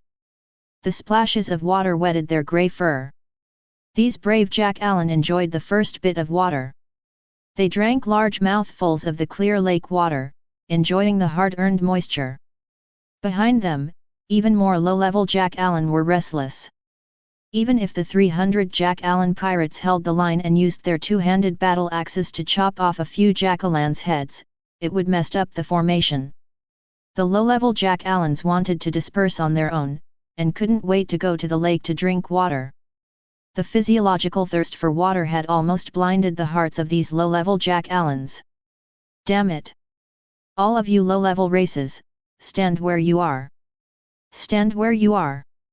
The pirate leader and his subordinates raised their bloody battle axes and threatened the low-level JACKALANs who were about to collapse before they even made contact with the enemy. Their eyes were filled with bloodshot. Of course, they knew that this was a human trap. However, their hearts were filled with desperation. This was an obvious trap. The small lake was meant to lure the troops that were about to collapse due to the dehydration. However, their endurance had become weaker, even if they had the blood of a low-level JACKALAN. When more JACKALAN saw that their comrades were drinking water without restraint, they almost could not bear it. The formation became more and more chaotic. Even the low-level JACKALAN at the back were staring at the front with red eyes. No one noticed that at the top of the dune where they came from, dozens of human cavalries had gathered. They were silently watching the formation of these low-level JACKALANs. It became more and more scattered and more chaotic, they were even about to completely collapse. Chapter 138, A Brutal Internecine. On the arrow tower and the city wall, the Viegir's archers and the Swadian crossbowmen were ready to shoot. The archers pulled the longbows into full moon shape, and the crossbow was tightened. The iron arrowheads of the arrows and crossbow arrows were aimed under the city wall. On the other side of the 30-meter-wide lake, there were low-level JACKALANs kneeling on the shore, fighting for water. The splashing sounds of water and the howls of the werewolves fighting. There were also the anxious howls of those who had not drunk the water. It was as noisy as a wet market outside the lake, but the city walls and arrow towers were completely silent. Everyone was waiting for orders. Kant's orders. He stood on the top floor of the council hall, but moved from the north to the west. He stood behind the concave-shaped arrow-blocking wall, quietly watching the low-level JACKALANs who had lost control and were fighting for water regardless of the formation. When he saw they were all swinging their spiked club to fight each other for water, he wanted to laugh. This is the enemy we are prepared for. Kant's lips curled into a smile, seemingly mocking and disdainful. But in the depths of his eyes, there was a coldness as cold as winter. He clenched his teeth tightly, and his voice came out from the gaps between his teeth. This joke is too funny. Phyrontis and Manad looked not happy as well. They had been busy for so many days. They were careful, afraid that something would go wrong. Even the most important agricultural foundation at the moment, the 5 acres of date palm forest, had been completely cut down. In exchange for this, a group of messy, low-level JACKALANs without any tactics to speak of, knelt by the lake and drank big mouthfuls of water. They did not care about the archers on the city wall in front of them who were already aiming at them. They only knew that their throat was so thirsty that it was about to smoke, crazily filling their stomachs with lake water was their priority. They weren't troops at all, and they weren't soldiers at all. They were just a group of lowly beggars who had fled here and wanted to live. They were trash, giving the order to shoot was a waste of arrows. More low-level JACKALANs broke away from their impetuous formation and ran over in a hurry. They buried their heads in the lake water and drank big mouthfuls of the cold lake water. Their stomachs were extremely bloated, and they were unwilling to give way to the JACKALAN behind them. Their physiological thirst for water had already made them lose their rationality. They selectively ignored about the current situation. They ignored the city wall on the other side of the lake. They didn't care about the human archers who had already drawn their bows and arrows. They only knew whoever obstructed them from drinking water, they used the spiked club in their hands to smash them, whether they were once the same race. Fresh blood was flowing, and some JACKALANs were even beaten unconscious. They slowly lost their breath as they were trampled. The smell of blood became stronger. The smell stimulated the ferocity of those low-level JACKALANs who couldn't drink the water in time. The spiked club swung wildly. These JACKALANs were eager to drink the water, didn't care about the lives of their companions. They only knew that if their companions fell, they would be able to take a step forward and drink the water, and they would be able to survive. In just a short 10 minutes, there was a crazy slaughter by the lake. Those low-level JACKALANs were red-eyed and treated their own kind as enemies that prevented them from surviving. Lord. Phyrontis slowly opened his mouth and said calmly, "This battle has already ended." Manid's expression was the same. There were nearly 500 JACKALANs crazily killing each other for the sake of drinking water. Even if there were crossbowmen on top of their heads shooting at any time, they were still killing like enemies. In just a few minutes, more than 100 JACKALANs had fallen in this chaotic battle, and their blood had dyed the lake red. Yes. The battle had indeed ended. The expected fierce siege attack did not appear. The well-prepared city defense fortifications and the soldiers who were united as a city were now useless. It was like they had become a joke. They stood on the top of their city walls and arrow towers, watching the group of low-level JACKALANs killing each other. Moreover, from the large troops a kilometer away, more and more JACKALANs were rushing over sake of drinking water. They didn't care at all and fought with the other remaining JACKALANs. There were corpses and blood everywhere on the shore. They all killed each other, as if they were blood feuds for generations. Kant watched all of this coldly. He snorted coldly and waved his hand forward, "All of you shoot." He felt a little tired. There was no need to continue watching.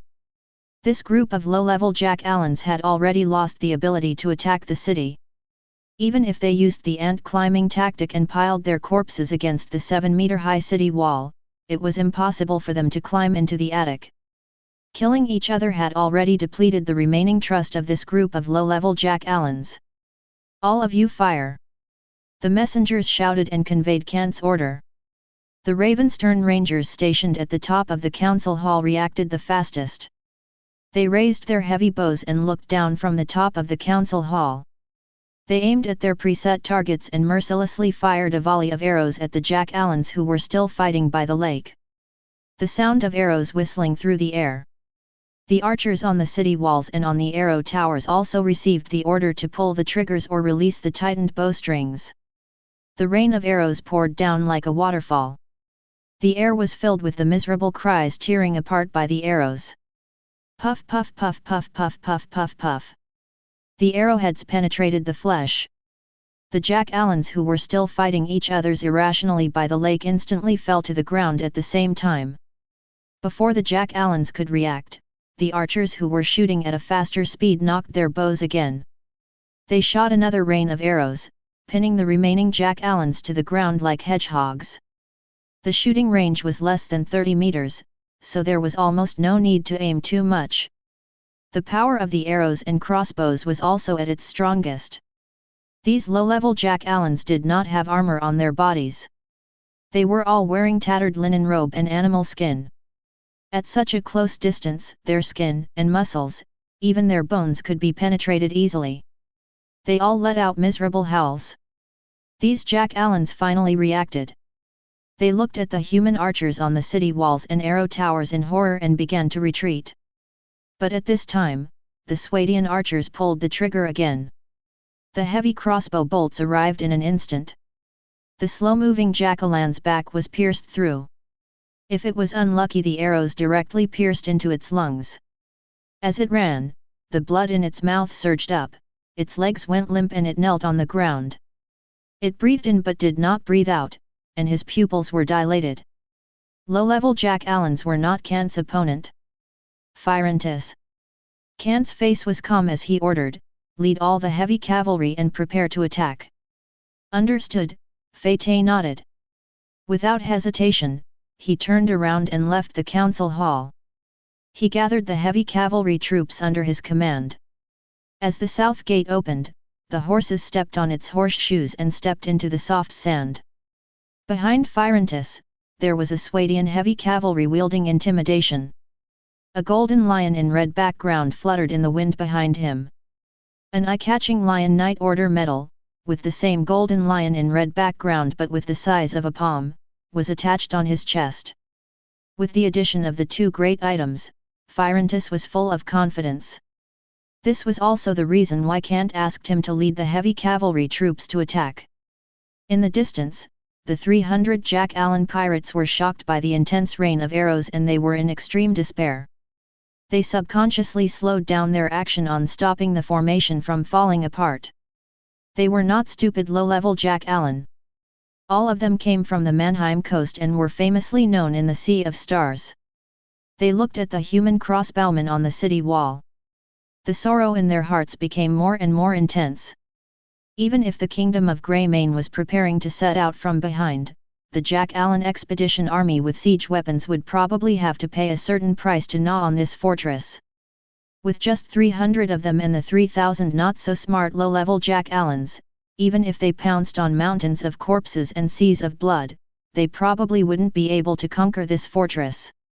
Looking at those Jack-Allans who were killing each other just to drink water, they simply didn't have any confidence. They were also thirsty. Their throats were also smoking. But their rationality made them understood that if they were to kill each other now, the final result would be death. "We can't stay here any longer." The Jack-Allan pirate leader spoke, its eyes filled with determination. It turned around and looked at its pirate subordinates who had followed it for more than 10 years. It slowly stepped back and said, "Let's go. We can't control these natives in the desert anymore." The low-level Jack-Allans looked at the city wall in fear. Some of them even started to run away. The seemingly huge army was on the verge of collapse in an instant. But this was not an army. The pirate leader could see everything clearly now.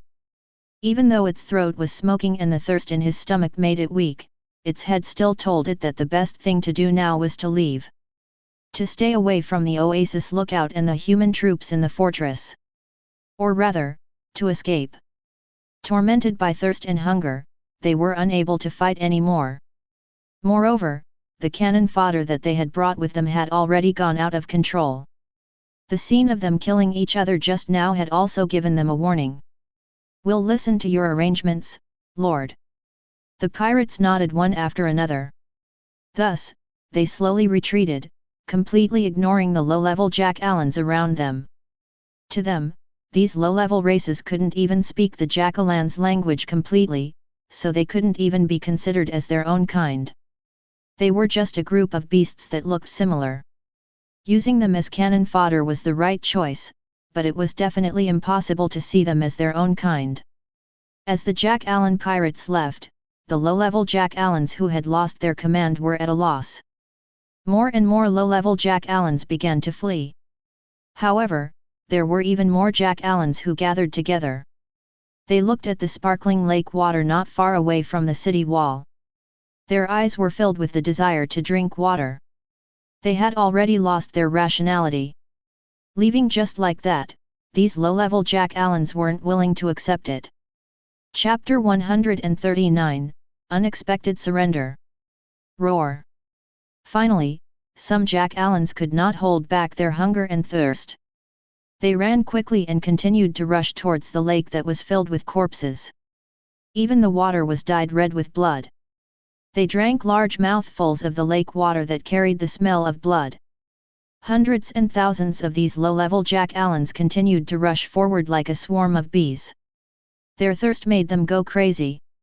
Even on the city walls and arrow towers, the Viegir's archers and the Swadian crossbowmen continued to shoot arrows, causing the arrows and crossbows to fill up the bodies by the lake like layers of white straw.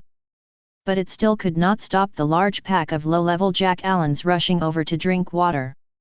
In order to save more high-quality all arrows, the Ravenstern Rangers had already put away their bows and stopped shooting. However, the rain of arrows was even more intense. 50 archers and 50 crossbowmen had all gathered on the west side of the city wall and the arrow tower. The rain of arrows continued, causing the lake shore 30 meters away to be littered with the corpses of low-level JACKALANs. Layers upon layers of blood flowed into the lake, dyeing the originally clear lake pink. This group of unarmored low-level JACKALANs simply couldn't block the arrows and crossbows. Crazy. Manad couldn't help but speak. The low-level JACKALANs in front had been shot to death, while the ones behind were still moving forward. For the sake of drinking water. Or to come into contact with the lake water that had already been dyed red with blood. This survival instinct made all the low-level JACKALAN's eyes turn red. The entire formation completely collapsed. The originally dark and large furry fleet completely disappeared into nothingness as more and more low-level JACKALANs fell into a frenzied fight. They continued to kill each other. They ruthlessly smashed the head of their companions using spiked club. The brain matters and blood gushed out from the heads. Death was everywhere, and there would be arrows rained down on them at any time. This made them even crazier. These JACKALANs were completely gone crazy. Kant stood in place and calmly looked down at the riverbank where blood flowed like a river. As the archers on the city wall shot, a JACKALAN hit by arrows fell down at every moment, but there were still more JACKALANs pouncing on them, layer upon layer. They seemed fearless. But in the end, their bodies were floating in the lake, and hundreds of them died. This was a farce. A farce that was worth laughing at. However, Kant's expression was calm, and his eyes were filled with anger. When he saw that more and more of these low-level JACKALANs died, the anger in his heart grew even more. Kant clenched his fist and said slowly, "This is the enemy that I asked for strict defense. I really didn't expect that my enemies were these lowly JACKALANs, trashes that even new recruits could defeat." Manad smiled bitterly, "They are indeed vulnerable." He had nothing to say. Yes. Kant nodded and sighed softly, "They really are vulnerable." At that time, he chose to leave this lake outside the city wall and only left the spring water inside the city wall, in order to lure the enemy troops to drink water who were extremely short of water after a long journey. He wanted to use the advantage of the city wall and arrow towers to deplete the enemy's strength. This was a decision he made himself. However, he didn't expect it to be so good now. The lack of water made these JACKALANs gone crazy and completely lost their rationality. Kant should be happy and enjoy the battle where the enemy was sending themselves to their deaths. However, he couldn't be happy because he didn't treat these low-level JACKALAN as an opponent at all. This was because he had led more than 300 low-level footmen to destroy the JACKALAN tribe. Now that he had more elite troops, why would he treat these low-level JACKALAN as his mortal enemies? Kant had prepared this trap, but it should only be enjoyed by those high-level JACKALANs. It was prepared for the expedition army of the Kingdom of Greymane, the high-level JACKALANs from the Mannheim coast. Report the results to me when it's over. Kant turned around and left the top floor of the council hall without hesitation. Phryntis, who was not far away, had already led 5 Mamluks and 50 Swadian heavy cavalries to prepare in formation. Their charging route was towards the low-level JACKALANs who were fighting for water in the lake. Although there were only 50 people, the charging effect would not be too bad. This was not a battle between the armies. Instead, 56 regular heavy cavalry soldiers were about to slaughter a group of beggars who had lost their will to fight. It was a massacre. The war horses stomped heavily into the sand, and the soft sand instantly caved in. However, it brought an effective strength, making the war horses ran faster and faster. In just a few seconds, it had covered a distance of 40 to 50 meters, it entered full-speed charging mode and crashed heavily into their target. Long live Lord Kant! Phryntis charged at the front, raising the knight's sword in his hand high up as he took the lead in charging. The sound of the hooves behind him came in waves. The war horses stepped on the sand caused a faint thunder-like roar from the ground. 5 Mamluks protected Phryntis on both sides, while the 50 Swadian heavy cavalries behind him lined up in a row, side by side. They stepped together in a neat charging pace and began to charge forward in a frenzy. It was like heavy cavalry crushing light footmen. Bang bang bang bang bang bang bang. The fully armored warhorse easily knocked away the JACKALANs that could not dodge in time. The sharp lance easily pierced through the JACKALAN that was reckless was still trying to resist. The warhorse moved forward, and the horseshoe stomped heavily on the corpse, shattering its tendons and muscles. Even the unlucky ones who were still alive eventually died by the continuous trampling of the horseshoes. The most straightforward one was probably the JACKALAN whose head had been crushed by the horseshoes. At least it didn't have to suffer. Even a well-made lance couldn't withstand the impact of the house's charge, and it broke one after another. But either Mamluk or the Swadian heavy cavalries didn't care at all. They pulled out their two-handed iron staffs and warhammer, smashed heavily at the panic low-level JACKALANs who were scrambling to survive. Their heads were knocked into a pit, and their brains were splashed out. The 2-meter-tall JACKALAN was like a perfect target. The heavy cavalry did not even need to bend down. They just needed to raise their arms and kill them one by one. As for the low-level JACKALAN's counterattack, these beggars had not drunk or eaten for a long time, they did not had the chance to break through the defense of the chainmail. They raised their spiked club. In an instant, the 56-man heavy cavalry chased after thousands of JACKALANs and massacred them. There were corpses everywhere trampled on. Intimidation activated. The golden lion on the red background seemed to have come to life. It moved without any wind, showing its might. This was the activation of a special characteristic. Looking at the JACKALANs that were slowly collapsing, it was obvious that their morale had been reduced to a terrifying bottom. It was even close to the bottom of the valley. They had no intention of continuing to resist at all. They only knew to run aimlessly. Fear was like the deepest abyss, opening its bloodthirsty mouth towards them, and they could only scrambled. Just as Kant had said, this could not be a battle. It was just a massacre. And in the dune on the west side, the 300 JACKALAN pirates left as soon as possible and escaped from the lower races. They became depressed and gloomy. They raised the battle axes in their hands and gathered together, breathing rapidly. The desert bandits had already surrounded this group of JACKALAN pirates.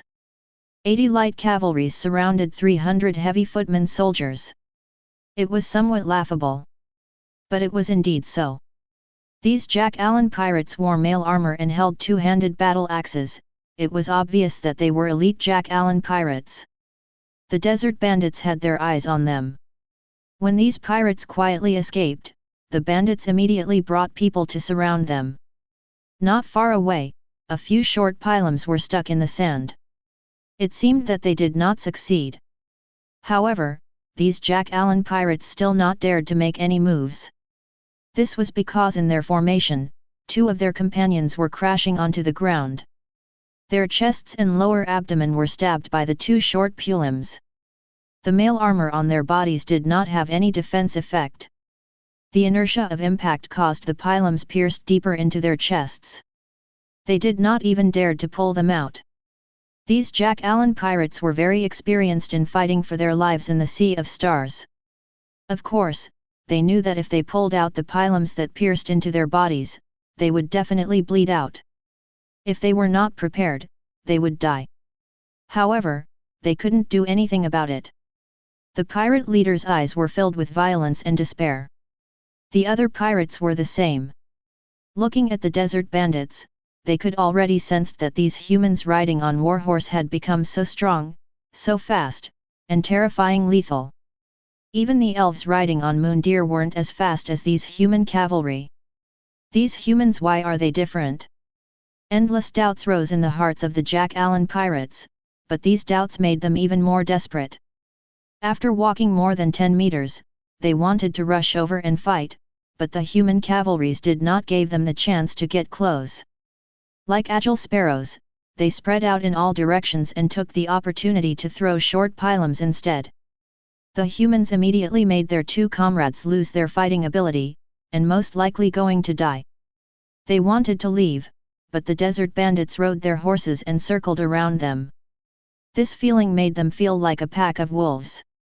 As long as there was a chance, the pirates would pounce on them and fiercely bit off a piece of their meat. Every time they threw javelins, there would be a lifelong pirate comrade fell down, waiting for death. The common riding and shooting tactics from the Kurgits could drag down all footmen. Right now, it made the JACKALAN pirates anxious, but they couldn't make any choice in their despair. Because when they moved, they revealed gaps and flaws. There was a dozen of whistling pylons, piercing through their armor, and causing the valiant and skilled elite pirates of the Sea of Stars to fall to the ground in humiliation. In a short period of time, more than 10 JACKALAN pirates were hit by the pylons and fell to the ground. Humans, we surrender. The pirate leader looked at his subordinates who were filled with despair and had no hope left. He sighed softly and swallowed his saliva in his dried mouth. He said in a dry and hoarse voice that was emitting smoke, "We surrender." Chapter 140, An Epic Victory. The battle ended before noon. The sun was scorching hot.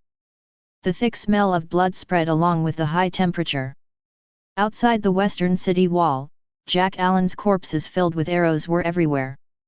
They were trampled by the hooves of the horses, like torn sacks, lying on the edge of the lake. Layer upon layer, it was like a JACKALAN slaughterhouse. These were nearly 1,000 of corpses.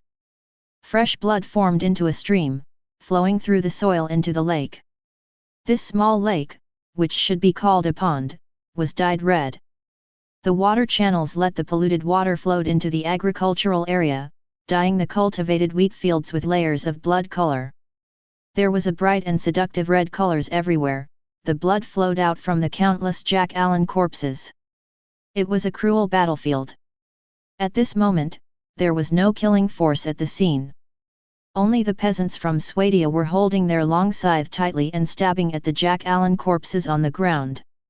The scythe was shining with a cold light and had already been sharpened. They pressed hard on the throat of the corpses. The weak throat along with the muscles were completely cut open, exposed the white cervical vertebrae. It was extremely terrifying. Since they had already fallen, they would die quietly. There was no need for them to stand up. Because Lord Kant had already issued an order. Trondheim Fortress didn't need any badly injured Jack-Allans with not value. Sending them away and giving them a quick death was the only thing that these kind-hearted and simple-minded peasant could do. Oh, that's right. They also had to fish up all the corpses floating in the lake. It was no good to let these bloody Jack-Allan corpses become the source of plague. They would be chopped up with long scythe and buried in the fertile fields of cheat grass. The microbes in the soil would quickly decompose these fragmented corpses. As long as there was sufficient water to irrigate them, after a month, there would be plenty of cheat grasses flourished on the 5-acre fields. The young leaves and stems of cheat grass were the favorite green fodder for livestock. Unfortunately, the 5-acre date palm jungle that used to be the spinning forest in the northern part of the agricultural area had been completely cut down. Only some wooden stakes stood on this barren sandy land, and there was no greenery at all. It was difficult to cultivate a similar-sized date palm jungle. It would take at least 5 to 10 years for the saplings to grow into mature trees that produced fruits. It was indeed a pity. Not far away from there, all the footmen who were responsible for escorting the captives looked at the bare date palm jungle angrily. They felt annoyed. Some of them even took out their scabbards and heavily slapped the faces of the Jack-Allan captives. The scabbards made a muffled peng-peng sound when they slapped the cheeks. They used strong force with their arms, and the lips of the captives were torn apart after a few slaps. There were even some of them pulled out the fangs of the Jack-Allan captives. 37 Swadian light footmen and 50 Swadian footmen. Although there were only 87 of them, intimidation of their refined armors scared the Jack-Allan to the point that they did not dare to speak. They obediently lowered their heads and walked forward. These Jack-Allan captives had already been bound by linen ropes. In reality, they didn't have the ability to resist anymore. The surrendered captives had no enough water or food for almost a month. They were exhausted and had reached the limit of their strength. If not because of the Jackalan's talent for endurance, they had already starved to death or died of thirst. When Kant had occupied the Oasis lookout, annihilated the tribes, and filled up the water well, these low-level Jack-Allans had completely lost their supply. Although they could get water from other places, they could live by eating the corpses of their own kind. But they definitely reached their limit considering thousands of them survived until now. The choice of surrender was an option in their stupid heads. So they really surrendered. Lying in the desert, exposing their soft bellies and weak throats. Just like their own kind, when they fought for a water source, the defeated tribe would show their submission. If they were lucky, they would merge into the winner's tribe. If they were unlucky, they would become food. Jackalan's diet had a wide range, including their own kind. This was their survival rule. However, just outside the escort of these Swadian footmen, there were also heavy cavalries riding war horses and wearing full armor. They stared at them coldly, warning this group of Jack-Allan who chose to be captives, not to do anything funny. Just half an hour ago, these heavy cavalries swept through these Jack-Allan like plows on the battlefield. If not for the severely inadequate of heavy cavalries and the Jack-Allans able to surrender in time, the Jack-Allan corpses under the hooves of the horses would probably cover the entire desert. These heavy cavalries definitely would not hold themselves back against enemies who dared to invade the Oasis lookout. They used the two-handed iron staffs and spiked warhammer in their hands directly struck the heads of the enemies. Although it was a blunt blow, it was a fatal blow that could crack the skull. There were also captives behind the heavy cavalry. It was the desert bandits. They were escorting about 300 captives. However, compared to the dirty-haired Jack-Allans, these well-groomed Jack-Allans were obviously different. Even the linen robe they wore was clean and tidy. These were the high-level Jack-Allan captives, the pirate advance team from the Kingdom of Greymane that arrived here first. But now they were no different from their lowly low-level Jack-Allan comrades. If any Jack-Allan pirates walked too slow, the desert bandits who were riding on their horses would swung their scimitars and used the back of their scimitars to chop the heads or shoulders of these guys, fiercely letting them continue to walk forward.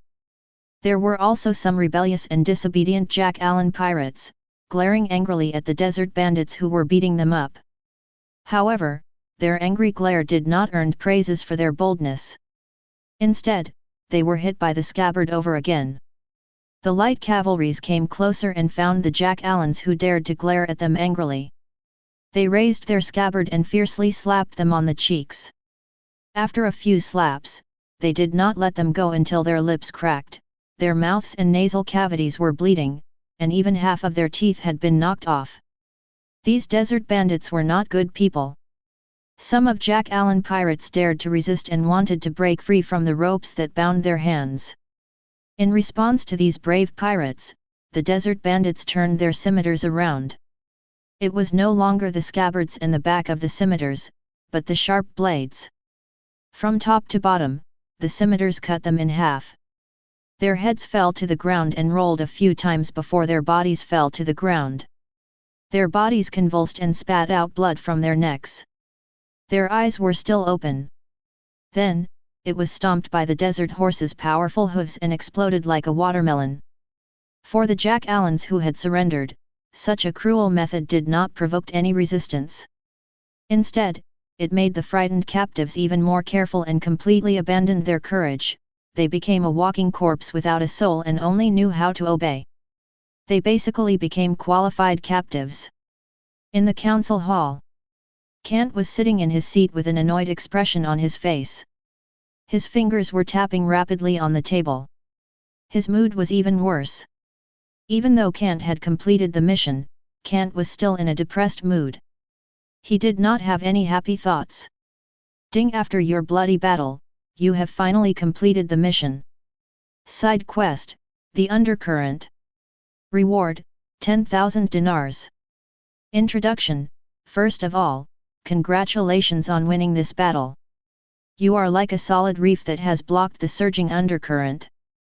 But do you think this is the end? No, please pay attention, this is the beginning. Respected Lord, this is only the first wave. There are even more terrifying waves behind it. Don't be proud of this victory. Please be careful. The system dialog box floated on his retina. Kant frowned slightly. 10,000 dinars was no longer a huge amount to him now. It could be considered a small amount. However, even these dinars were unable to make up for the anger in his heart. When he thought of how he had cleared out the entire Oasis lookout in order to deal with the expedition army of the Kingdom of Greymane, he even cutting down the important date palm jungle. The anxiety in his heart turned into the burning anger in his eyes. This was the worst decision he had ever made, and it could be said to be a stain on his life. Lord Kant. The guard at the door entered and reported, Knight Firentis, Mr. Manad requests to meet. Let them in, Kant replied. The guard nodded and walked out. The wooden door was pushed open again. Firentis, who was wearing cavalry's mail armor, and Manad, who was wearing chain mail armor, walked in at the same time and bowed respectfully to Kant. Lord, we won this battle. I already knew. Kant's eyes were slightly gloomy. He said faintly, how was the result of the battle? Still evaluating, Firentis replied. Manad shrugged and said calmly, the captives have all been sent to the fortress, and the corpses of the enemies that were killed are being handled by the peasants. It will take a while for them to collect and evaluate before they can report back. That's right, Kant nodded. At this moment, the dialog box on his retina suddenly refreshed. A new dialog box appeared on his retina. Ding! Because of this battle, you have won more than you have won. You have achieved an impressive result. Evaluation acquired, epic victory. Reputation obtained times 500 points. Reputation obtained times 5 points. Kant narrowed his eyes, this slightly eased his mood. Epic victory. This evaluation was indeed worthy of its name. Before he could take a closer look, the dialog box from the system reappeared on his retina. Your forces have upgradable units. After experiencing a fierce battle, the soldiers had already obtained the experience points they desperately needed. Perhaps there was some difference in saying this. It was not a fierce battle. It was a massacre. Oasis Lookout's troops had only slaughtered a group of beggars who lacked water and food, and they had already obtained enough experience points to level up. They did not have any casualties, so how could they call this a gruesome battle? This battle was really very easy.